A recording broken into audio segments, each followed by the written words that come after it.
At sa mas pinabilis na emergency response system, huli ng mga kapulisan ang isang wanted person matapos itimbre ng isang concerned citizen sa pamamagitan ng 911 hotline sa Caloocan City. Ibabalita yan ni Patrol Woman Glazel Ann Esperanza.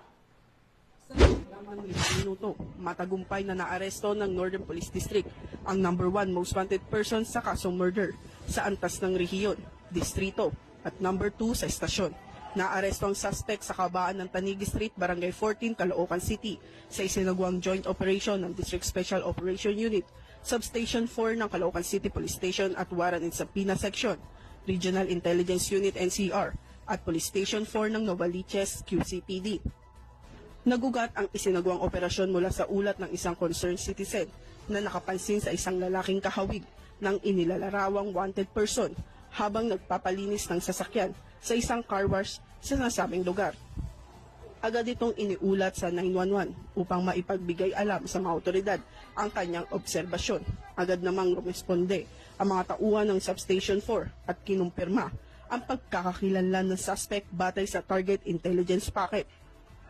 Agad silang nakipag-ugnayan sa District Special Operation Unit na naglunsad ng operasyon upang isilbi ang warrant of arrest na inilabas ng RTC Branch 128 Caloocan City.